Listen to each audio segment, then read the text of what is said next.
Hey everyone, welcome to today's fantastic conversation on the rise of RevOps from data to insights, sponsored by the amazing team at Coefficient.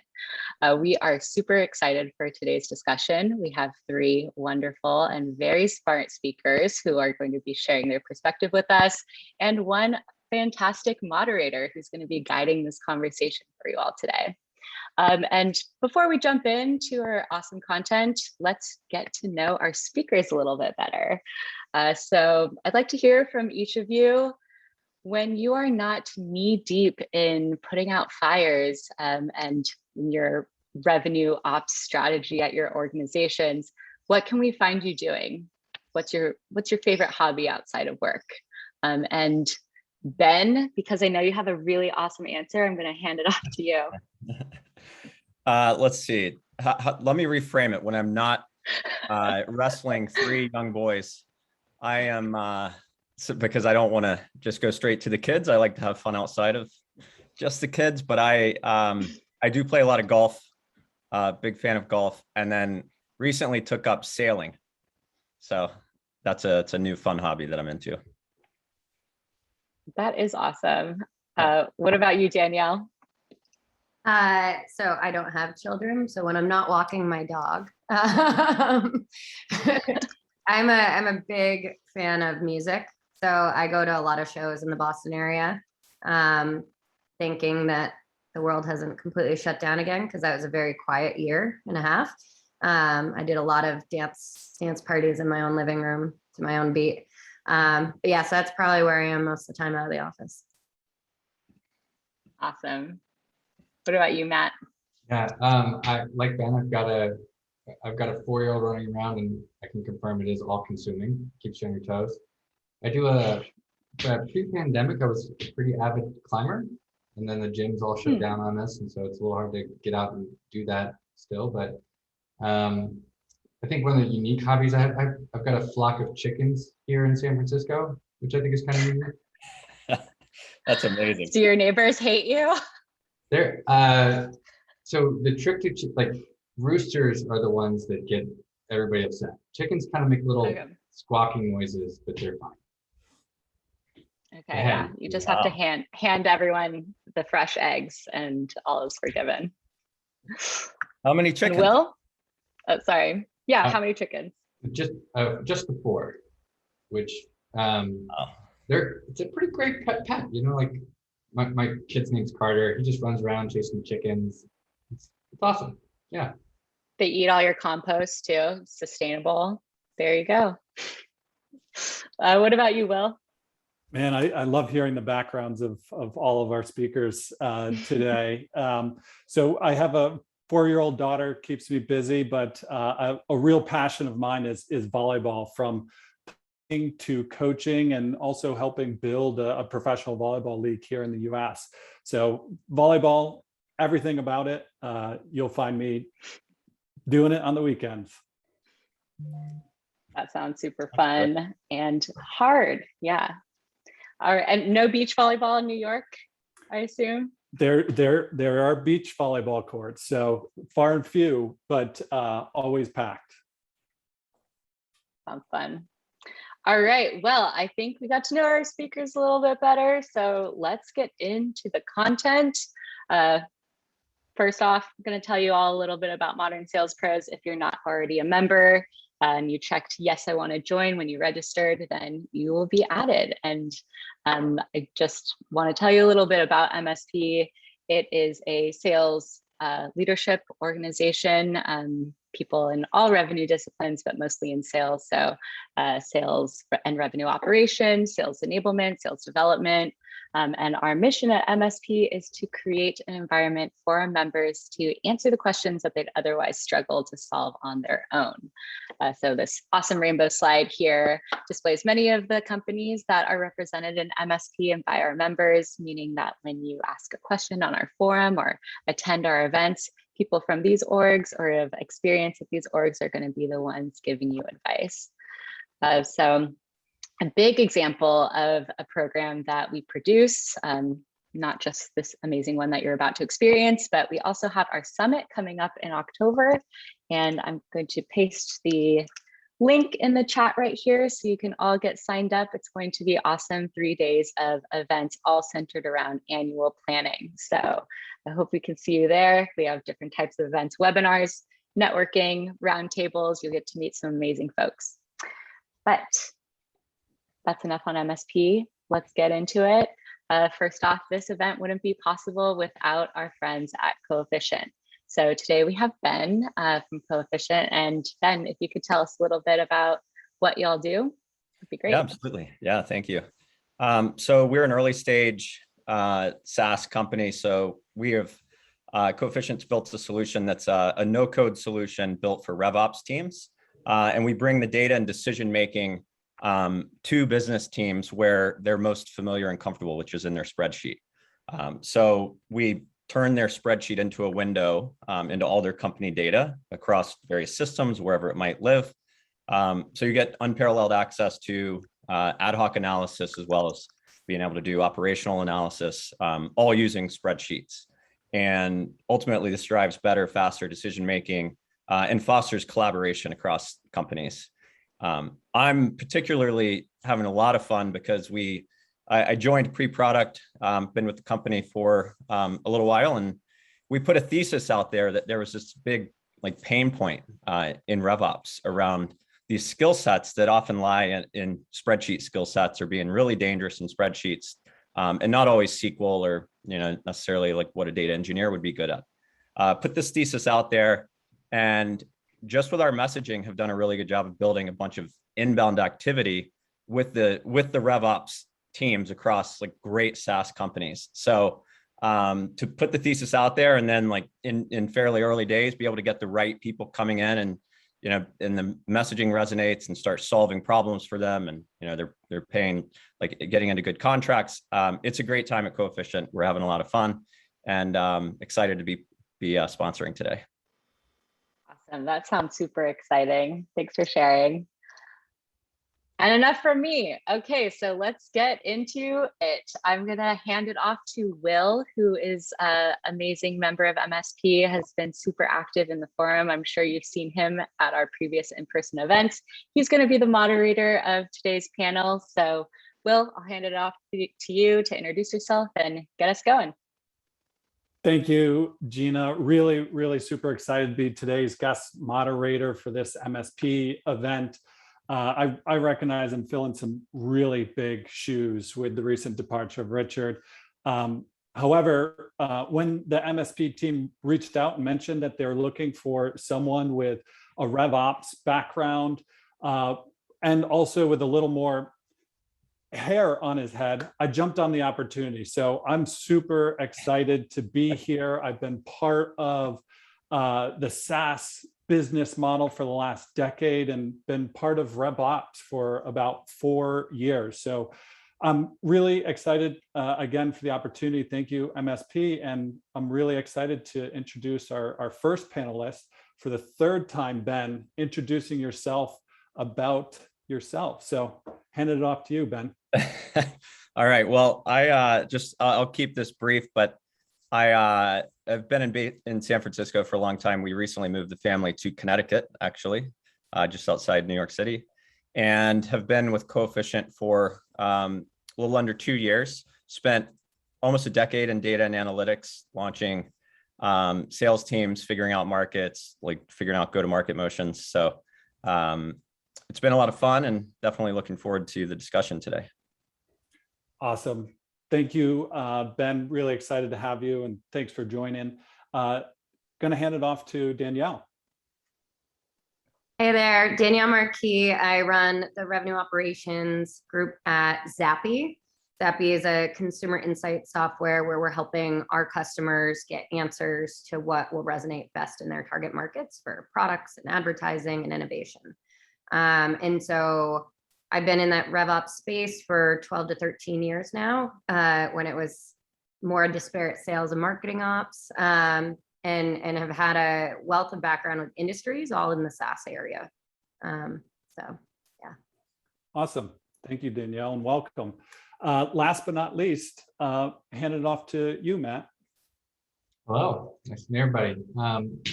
Quick note on my background. I started my career in accounting. I'm a CPA, and then later moved into traditional finance. The last few years, I've pivoted a bit, and I've been here working in sales operations. Currently, I run the go-to-market and insights team here at Lunch Directive. So very focused on data and how we use it. Awesome. Thank you, Matt. Thank you all panelists and speakers today. What I wanted to do next is share a little bit about the agenda. So what we are going to cover today is how do we end up here? How many times have we had spreadsheets after spreadsheet of data and pain, lacking insights? Answering the why might help us answer how we solve this problem. We're going to also introduce really the role of RevOps and how it can be really the solution to creating that single source of truth. So we're going to figure out from the panelists some of those ways that you can do that. And then, of course, we're always balancing the long-term vision with the short-term wins. So we're going to really make sure that we cover some of those quick wins to make the organization you're working with more data-driven. Before we top off with our first question, some housekeeping items. So questions, always encourage. Please make sure you're dropping them in. We want to really make sure that this is adding value to all of you. And lastly, the panel is being recorded and we will certainly make it available after this event. So with that said, let's dive in. So first question for the group, how do we end up with so much data in so many disparate systems? How did we get here? Wanted to turn it over to Ben first to kick us off. Yeah, thanks. So I think it's been interesting to just watch the rise of SaaS companies. You know, we had the marketing Lumascape. Now there's the sales one with thousands of technologies. I think a lot of this is driven by the shift from IT to line of business in terms of decision making. I think that there's been a big push from IT teams to try to push the decisions out to the business teams, and because technologies are more widely available, you find that all the way out to individual contributors can adopt technologies and then start using them, and then it becomes, you know, the job of RevOps and the job of the data team to then figure out how to integrate all of that. But there are so many new technologies popping up every day that are adding value in their own individual right. And it's so hard to be able to like centralize every piece of data that comes in. So I think just this rise of the different systems of velocity has just driven this distributed kind of landscape that has caused a lot of this data to be just kind of, you know, disparate. Yeah, it really resonates because, you know, when you think about the advantages of that decentralized approach, it really speeds up decision making. And so we're just iterating quicker and quicker. But then sometimes we're kind of have to take a step back and say, no, we need all of the systems to connect. And like you said, RevOps is there to sometimes clean that up. So wanted to pass it over to you, Matt, and get your thoughts on this. I was thinking about it like foundationally, and where I started with it was there are three real types of data. You've got your customer and attribute data. You've got your and I guess in that is the prospects, so prospect and customer attributes, customer usage, and finally like customer transactions. And the reason I separate that is that your customer usage data really lives in like a wide variety of databases that is all about how they're using your product. Whereas your customer transaction data is going to be more about like a closed won opportunity, and it's going to flow into an accounting system and eventually get invoiced. Now, so you've got these three real overarching types of data, and where they where they originate isn't actually where they're consumed. And this ties into what Ben's talking about here, right? You've got these three types of data, but they're being consumed in potentially a BI tool or a different analytics platform. And those BI tools and analytic platforms create their own variation of that data, which then create their own viewpoint. And so everybody's got their own little tool that solves what they need. And it's collectively, they just become a bunch of disparate systems. Yeah, and you got to scratch your head. Is that okay? Is that the right approach? I know it solves that pointed challenge, but does it create more than the value of it? So I think we'll learn more through this conversation. But wanted to first hand it over to you, Danielle, and get your thoughts. Yes, my favorite topic. So I've been a heavy Salesforce user, so I see it a little bit through that lens. And for better or for worse, Salesforce has been amazing to introduce the opportunities to actually optimize and automate a lot of our revenue processes and connect into some of our own admin tools and whatnot. But it's almost been a double-edged sword with having a basic CRM that once you get, as any tool that you're successfully gaining adoption and buy-in to, people want to use it for more complex things. It introduces that idea of we can automate this, we can optimize this, but then you hit limitations with that tool. So then you start, Salesforce was great at growing around a partner ecosystem. I think HubSpot does a bit of this as well. And you start buying all these point solutions that should integrate smoothly with Salesforce, but now you have scenarios where you have some of the same data living in two systems now. You have confusion over my favorite topic, where do I actually log customer notes? Because every one of these systems has a note section, right? So as you're trying to pull together that 360 single pane of glass on a customer, bringing together, as Matt said, the three types of data around usage, transaction, and an attribute, you're now having to work harder and have more roadmaps and duplicating almost that insights to the point where the story is not smooth anymore. You're now going into spreadsheets, as Ben would probably love, but to start to piece those stories together, and you almost diminish the initial point of some of those tools that are supposed to give you that insight. It's so true. And combing through some of the questions that some of the attendees submitted prior to the conversation here, I remember someone asking specifically, like, where do I put those notes? And where is the right place?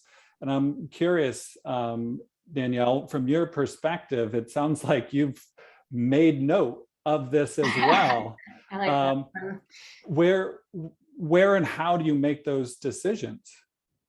So it's not an isolated decision, right? It's understanding what is the core purpose of the technology that we're talking about, right? So a really relevant and current actual live work stream for us is we have Gong, Salesforce, Groove, which is our sales and engagement tool, and Repso. So take notes elsewhere, right? But Groove has a Groove note section. Salesforce obviously has many different areas you could put notes, and Gong has potentially the closest to voice of customer.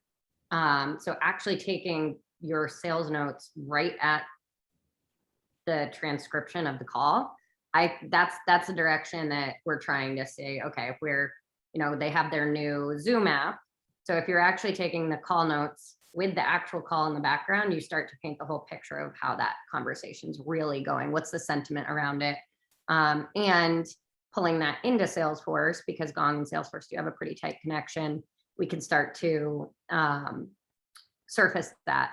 I will say there's also a whole bunch of new technology that's popped up in the last 2 years to try to centralize it. So I know a couple of noted analytics. I'm totally forgetting the last one I just looked at, which is embarrassing, but there's a lot that are kind of like doing almost like a notebook UI on top of your Salesforce data, which is also a really interesting area we've been exploring a little bit. Yeah, well, go ahead, Matt. I was just gonna say, we use a Viso, and I know of other companies that use Clary, where it's like it's a location for AEs to live on top of Salesforce and enter those kinds of conversational bits to help with forecasting and driving deal progression. I don't know if that kind of like ties in a little bit here. Yeah, what I keep flowing in my head is, how do we make it as easy for the reps to capture the data that we want where they are? And I think some of the challenges that I see is everybody's got a different opinion. And so how do you balance the opinions of everyone, the collective good, to figure out what is the right place? And maybe it's different places. So with that said, one of the questions that came up that I wanted to hand off to you, Danielle, is question came up about a massive Salesforce integration going on for the exact purpose. So other people are going through the same thing and wanted to see if you had any tips or tricks. Yeah, it's a real life problem. It's one of those, you can do so much with the tools you have, but there's still some certain things. There's also change management, right? Like changing behavior is really hard. It's probably why coefficient exists, right? So like actually pulling people out, but there's also limitations to some of the ways Salesforce out of the box helps you visualize or translate data. Which is why a lot of companies will bring in like a Tableau, which can be a little technical for business users, right? So that leaves a business user in this little gap, right? Where they need to put the story together. They don't have enough complexity with Salesforce. They don't have enough knowledge of Tableau or their BI system. And so it's a very comfortable place to manipulate some of that data. And Salesforce classically is not the smoothest UI, right? Like navigating Salesforce, updating an entire book of business in one go has never been its like actual strong point. So I think a lot of times you see end users popping back into Excel to just quickly manipulate, write some notes and whatnot. So it's understanding the pain first of why they're leaving the system. And then you can start to actually put some more value add steps in place, or maybe it is another tool you need to bring in, like one of the tools that just kind of sits on top of the Salesforce UI, but makes it easier for them to manipulate that data and see it in one place. But it's typically because there is some sort of pain the tool can't solve or a knowledge gap. Yeah, I can chime in as well. I think we talk to a lot of companies that have these considerations, and I think a lot of it has to do with the maturity curve as well, and the set of needs around like what kind of insights they need to pull from data in Salesforce or other places. So it's very common to see like smaller companies do their reporting out of individual applications. And as you grow, centralize that into a data warehouse with Tableau on top of it. I mean, there's a reason Fivetran just got, $500+ million of funding at a $5 billion valuation, right? There's a lot of money, a lot of data moving into data warehouses. There's always going to be a place for spreadsheets because they have the power and flexibility for things you need to do. So even if I see like larger companies where sales teams, like the leadership lives out of Tableau. They don't even log into Salesforce anymore. So when you're at that level of like standardizing KPIs and getting all the definitions down and figuring out like insights that are going to drive the business, that's great for BI, but spreadsheets still serve a purpose for all the ad hoc stuff and the things that require flexibility. And for smaller companies earlier in that maturity curve, there's a lot of greatness you can get out of a spreadsheet for, doing what if analysis, building dashboards, like piping. There's so much you can get from it. The challenge is they've just always been disconnected and they're kind of stale, and they need that 2.0 push. And so I think there's a place for all of it. Note taking, I'm not actually a believer in for like using spreadsheets. I think that should go right into the source of truth, unless there's a way to have a UI that maps it right to where it should be, in the object in Salesforce. But yeah, that's my take on it. It sounds to me that there's this evolution of the maturity of an organization or a process that kind of follows the progression of needing ultimate flexibility. And that's where those spreadsheets are just invaluable for quick analysis, updating, modeling. and it's just going to be here for a long time. And as you said, Ben, it just needs a little work with making sure that it just stays updated. But at the same time, I feel like a lot of RevOps professionals are like, hey, there's this holy grail called the single source of truth, and I need to get there. Yeah. And so I'm really curious from a RevOps perspective, how are you all thinking about creating that single source of truth? How do you balance the flexibility that business owners are always asking for, but drive for that single source of truth to benefit everyone within the organization? So what I wanted to do is first kick it off to you, Matt, to get your thoughts. Thank you. Yeah. I think a lot of companies, and maybe often still do, they lean on finance accounting teams to establish data governance policies. And the obvious primary objective here is to report results to external parties, right? Auditors, board, etc. But more often today, I'm seeing that data governance starts with the operations team, who are closest to the actual production of that data. And by establishing the governance rules around the data, the RevOps teams are ensuring that though there are multiple sources of data, there's only one correct answer. So ultimately what I'm saying is it all comes back to data governance and how that data is originated. Yeah, and diving in deeper, I know in our previous conversation, Matt, you were really brought to light the concept of making sure everyone is reading data the same way. I'm curious, for all of the listeners out there, what is, one of those takeaways that make sure that people are reading data the same way? I find it difficult and constantly needing to be part of the conversation we all have so that people remember.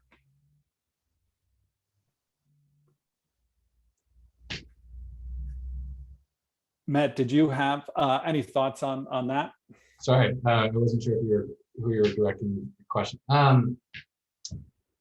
Yeah, here at Launch Darkly, a lot of the challenges that the sales team, the revenue team, we are marching towards a number, towards a quota, towards attainment. That we measure the business in ARR. Like, I think that's pretty common for SaaS. What you see with finance teams, right? They might be recording it on cash received or transaction or GAAP revenue. So even both answers aren't wrong, right? They're both, it's just different ways of looking at the business. But it's like, the experience I've had is that you have to bridge the gap between these two different teams. And so it's not just the taxonomy, it's not just the data governance, it's also the language and like what you're measuring. So I don't know if that kind of sheds a little bit of light on the challenge that we face. I certainly appreciate it. And I'm curious to get Danielle's thoughts on this elusive single source of truth quest that all RevOps leaders are on. It really is at the end of that rainbow, right? Where's the pot of gold? No, I mean, that's something that I think is at the core of a lot of what my team works on, is understanding how do we get to that not just single source of truth, but also to your point of like, everyone's looking at the data in the right way, right? Because you can have the same set of data living in multiple systems. Obviously, you want one to be that controlling single source of truth. But I think, and I put this in the chat too, just taxonomy is a huge component. It's something we still are working through at Zappy as we scale on, what do you call a pilot if you're talking to a sales rep versus a developer, right? So if you have very different definitions and your CRO asks two different teams how we're doing with pilots, or how do pilots drive more bookings or revenue, you're going to get two very different answers. So that's a big piece of, we actually have a massive data strategy project we kicked off this quarter that is alignment from RevOps, BI. We have product owner or the head of product, I should say, not a product owner, but we have some people from IT, tech ops, and finance is in there. So all those core like where is your core data actually starting from? Those owners are all sitting in here putting together a cross-functional aligned strategy so that as we do scale, we are speaking the same language. We know which system to go to for making modifications to what. And the other big thing I think RevOps is really helpful at in this space is part of being able to tell that consistent story no matter what system you're in, or even where to prioritize or pinpoint adjustments, is being able to see that end to end of your customer data. And RevOps is just positioned really nicely to have that overview and be able to be that knowledgeable expert internally to say, hey, I know you want to release this feature on this product here. Here's how it impacts 3 steps down, right? We have a unique position where we can see a lot of those implications, which is what I get excited about with RevOps and like where I try to get my team to think about. And Danielle, so many thoughts come up. I'm so curious, like, what does that agenda look like in those meetings, and how do you start something like this? It's been a dream of mine, but I think I'm going to start next week. Yeah, it was actually, we had a new head of ops come in, and it was part of one of her discovery items when she was talking to our CFO, and it was like, let's just do it. There's no time like the present. We need to stop complaining about misalignment and just drive it. And so the agenda around that, I mean, we just kicked off this quarter. So the big quarter outcomes are really like identifying and proving out our problem statements. Literally start there. Like, what are your problem statements around why you don't sit here and say you confidently have a data strategy in place, right? And what is that impacting at your business so you can prioritize what areas, because it is a massive, it's going to be quarters long project. But what do you prioritize first? Where are some quick wins? And so the first quarter has been about identifying and validating those problem statements, ensuring we have the right core team to be focused on this, rebuilding some of our system ecosystems. So we're all looking at the same ecosystems of systems, and we're not just coming from our own little world of systems. And then even one of our quick wins is a lot of people at the company don't know who to go to or where to go to for this data point. So literally making sure we have a directory and system owners, and like something that simple contributes to more accessible and consistent data across the company, and people feeling like they can be more self-serve or be more informed without having to go to a lot of different people or teams. It resonates with me. I'm hoping it resonates with our guests, but in order to fix a problem, you got to start. And I think that really resonates with me. So I wanted to hand it over to Ben and get his thoughts on this elusive single source of truth. How is RevOps really driving towards that?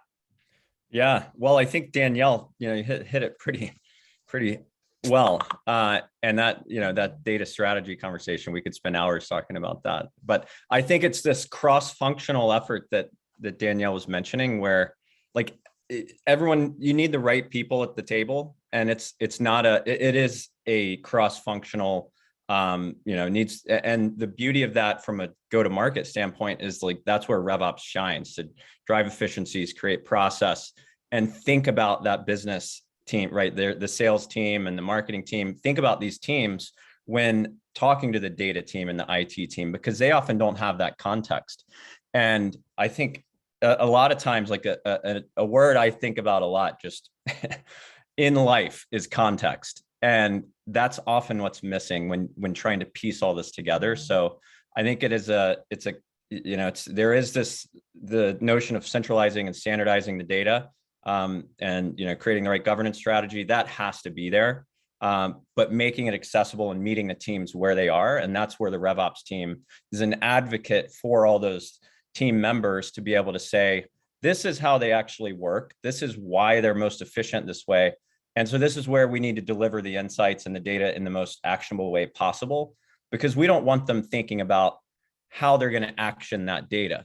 And there's some scary stats out there, like 75% of the time spent, just like in that data pipeline is like at that action layer, because you're trying to figure out, so like, how do you make that as actionable as possible for the business teams to then like just take it and run with it. So I think that's, that's what I love about the RevOps role and function. And so, yeah, I think Danielle hit it on the head. Matt hit it on the head with some good actionable tips there. Awesome. I couldn't agree more. And one of the questions I always ask my stakeholders asking for data is, what do you plan to do with it? And that context helps me really make sure I understand the problem that they're trying to solve for, and how I can actually add additional value with the RevOps lens to help them accomplish that. Looking at the panel of questions from Victor, having some challenges with spreadsheets. I went through it yesterday. The file's just getting too big.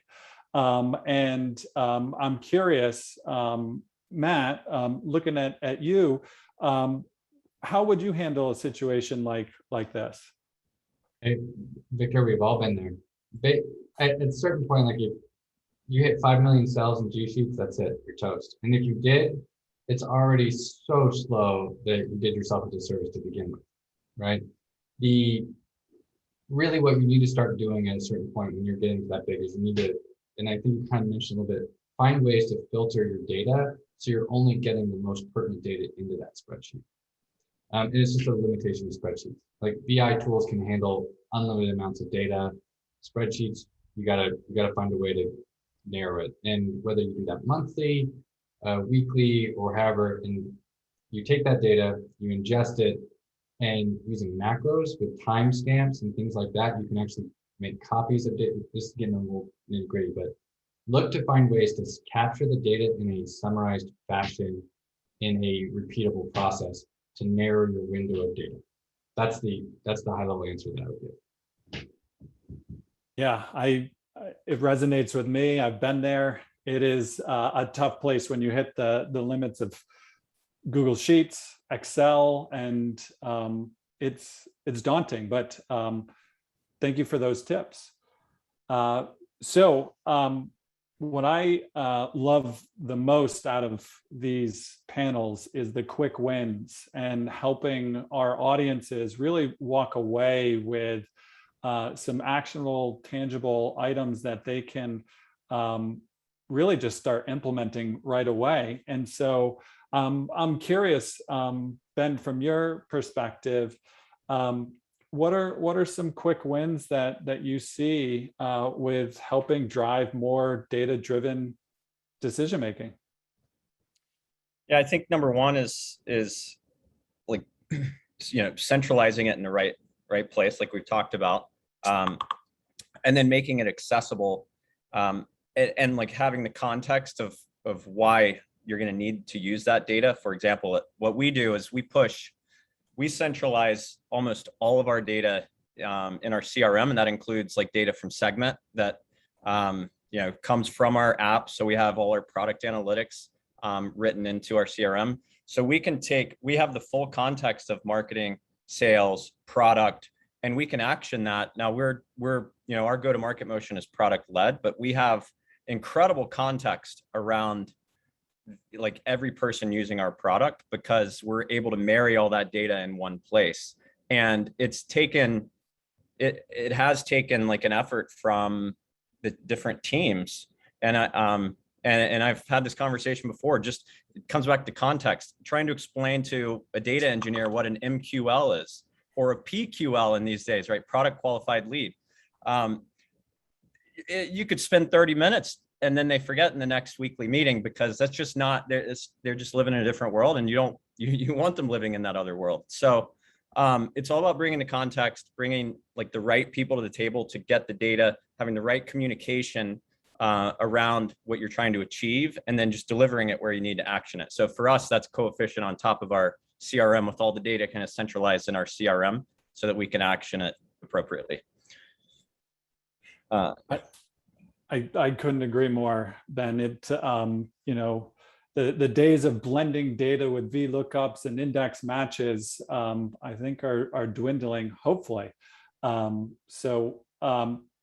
Wanted to pass it off to Danielle to get her thoughts on those quick wins and where you see some value for our audience. Yeah, you kind of took one of my quick wins. I repeated it in the chat, but the big thing I work with my team on and coach them on is if you're getting a user request, flip it back and actually ask, yeah, what do you plan to get out of this? What story are you trying to tell with the data you're asking us for? It's twofold. A lot of times you're going to waste time on your own team, either putting together what you assume based on the black and white initial request. And you're going to go back and forth with someone like you're playing phone tag until you finally get to what they're looking for. And by that time, they're probably not even like excited about it anymore. Or you just make a whole bunch of reports because someone thinks it's what they needed and they sit in a folder and never get touched again. So just really helping your users or your internal customers think about what they really are trying to show is a huge quick win. It's just literally some discovery session on top. The other area is doing that bit of audit. It doesn't have to be a big fancy image or whatnot, but go take a stab at what your technology ecosystem looks like. Where are the integrations? What are the core purposes? And once you get to the core purpose of those tools, you should be able to identify what are the core, like, how do I know that tool is successful? Those are your metrics. Those are the data points. And who's able to access that? To kind of Ben's point, like, transparency and communication. The other big area, which is a quick win without even having to touch a system, is the enablement component of our RevOps roles. Helping our users understand what the core purpose of those systems are, what the data really means for their role. A good example right now is like intent is a huge buzz space right now, right? Everyone's coming out with their own version of buying signals and intent, and being able to identify what are all the different ways these tools we have are figuring out intent, and being able to help guide my users on why they should care or not care about some of that area, right? That's something that they're not necessarily, it's not their job to go out and figure that out on their own. It's our job to really be that information for them and some of that enablement. So we haven't talked a lot about enablement here, but that's really an important thing to not forget, especially when we're talking about pulling data together to tell that single pane of glass or single source story.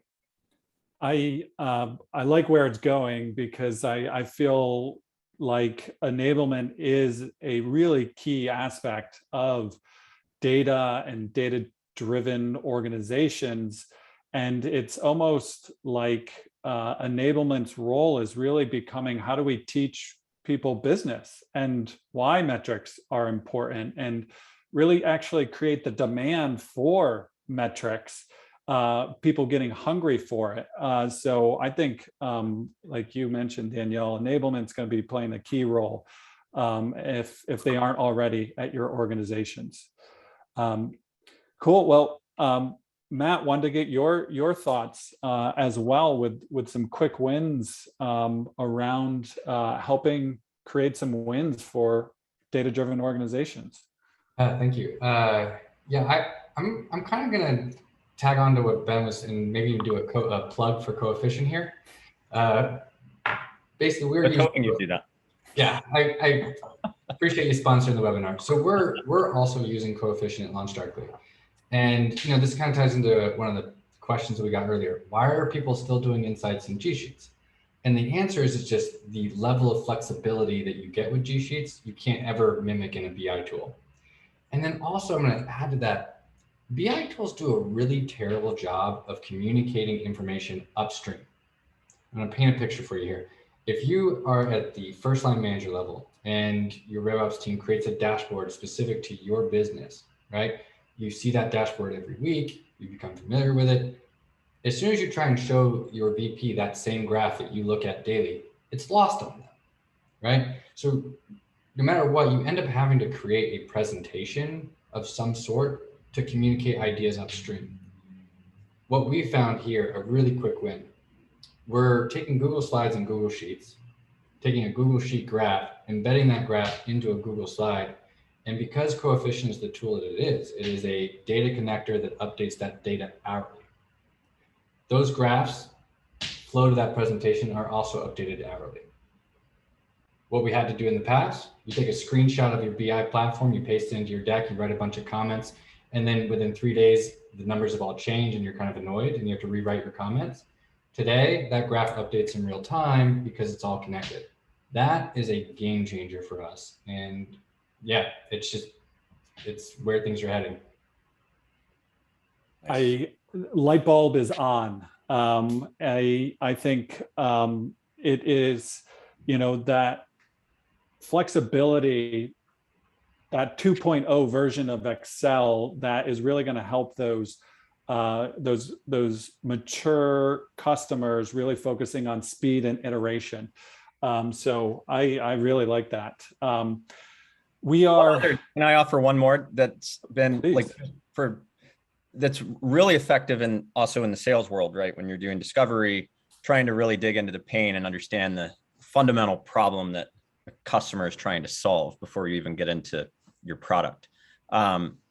Is the same thing internally, is kind of that why times 3, right? Just why, like getting a couple layers deeper to really understand the why. And sometimes I'll find myself even doing that when I'm like, oh, I need to like get this data. I'm like, but wait, why? Like once you actually ask those questions, you can figure out a lot and actually like discard a lot of things you might think you want to do. So that's one I'll leave with. I so agree. When we have discovery training, I'm there learning my skills of discovery to apply to those internal situations. I love Danielle's comment. RevOps is a full sales cycle role. Yeah. We're constantly doing discovery and we're constantly proposing solutions. I love it. We are close, but we still have time for questions. But while we wait, if there are any, I wanted to really give time for key takeaways for everyone on this panelist, for our audience to walk away with. So I'm going to first start with you, Matt.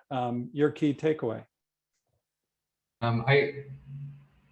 A lot of what Danielle was talking about resonates with me in that, we're in a similar space and there's a lot of these tools that are coming on board that are hyper-focused on intent and they're adding, like if we go back to like the different types of data, right? Attribute, to me, intent, where does it really fit? Is it an attribute of the customer, right? Attributes typically have been HQ location, number of employees, etc. Is it it's not transaction? It's like, where do you really qualify these like buying signals, the propensity of somebody to buy your product? Where do you put that? Where do you store that? How do you measure it? How do you get that information into the right people's hands at the right time? And I think that's the new challenge that a lot of us in RevOps are going to face.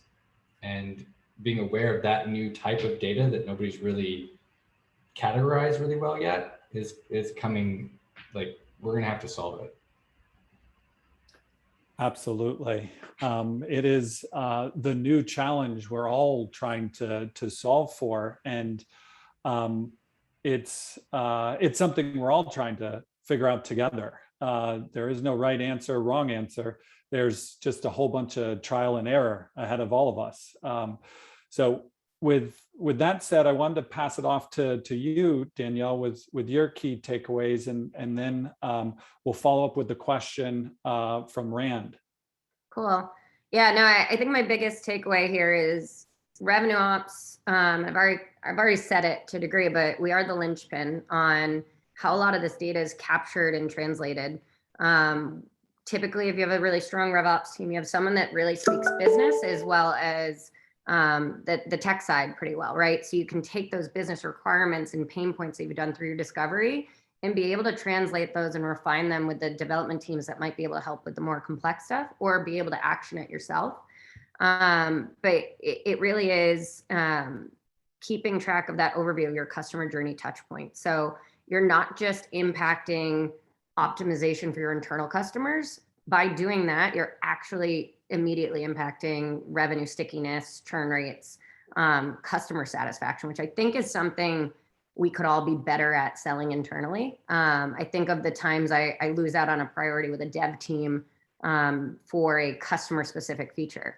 Whereas like being better about explaining, if we actually shave 15 minutes off our CS reps time with this one manual task, because we know we can automate it or send that user data right to Salesforce, it's actually going to have this exponential impact to our customers and how they work with them. So I really like that. It's all about selling the value and articulating it with data. Cool. So Ben, I'm going to ask that we'll just answer Rand's question. So I'll hand that off to Matt, but I'll come back to you, Ben, for your key takeaways after. Okay. Take it away, Matt. Well, Rand was asking, how do you decide on which systems should be responsible for a single source of truth, right? Each org has a different system that they trust, theoretically. And I'm gonna take into two poles here, right? At the data origination, there's so much burden or responsibility at that moment in time to get the data right? So if you are transacting on opportunities in Salesforce, making sure the right dates, owners, notes are in Salesforce is huge.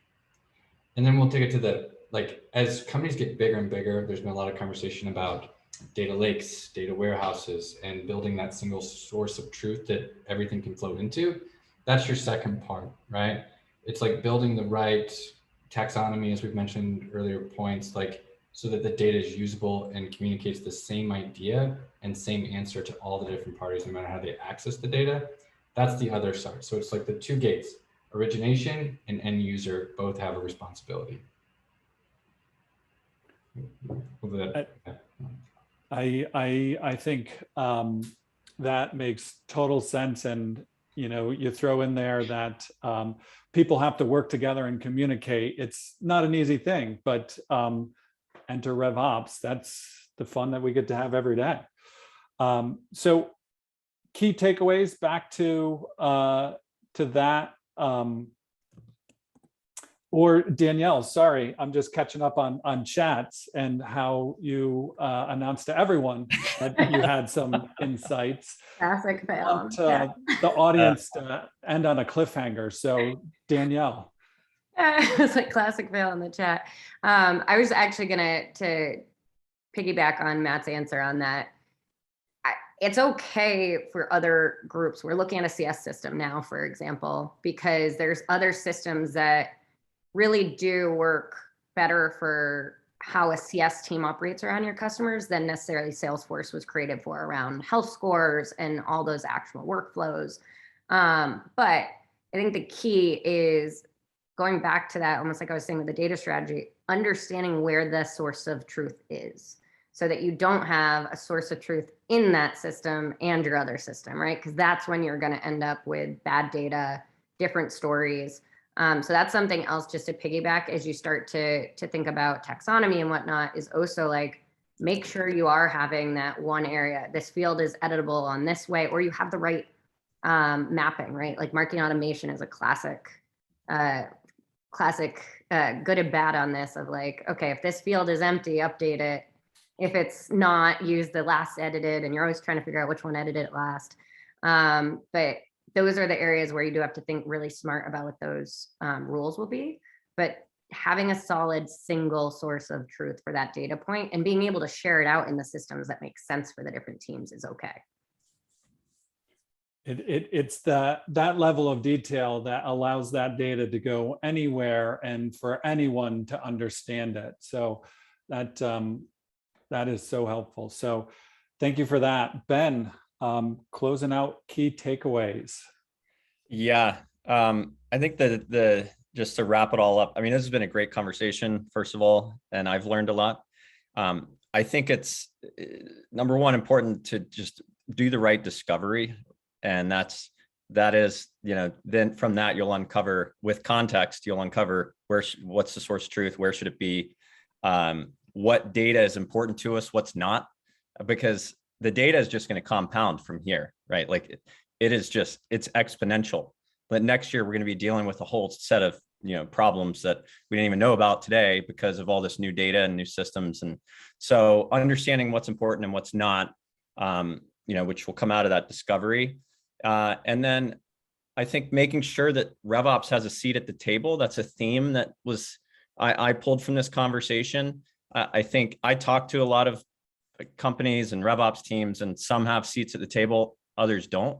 And RevOps needs to have a leadership, like a true leadership seat at the table where their opinion matters, and where because they just have a view and perspective of the business that others don't. And so having that seat at the table is a really key thing to make sure you do in your company. And then keep it simple. Don't try to bite off so much. Think back to like the data strategy thing. How do you get started? Well, keep it simple. And then lastly, just take action, like get it moving. You can drown in information. So just keep it simple, get it moving, have a good strategy in place, but take action on it. I love that, Ben. I am a huge believer in kissing it, keeping it simple, and just doing it. I think those are huge takeaways for our group, our community here. So thank you everyone for joining. Thank you panelists. Thank you Modern Sales Pro. Hopefully you all had a fantastic time like I did. Thanks all.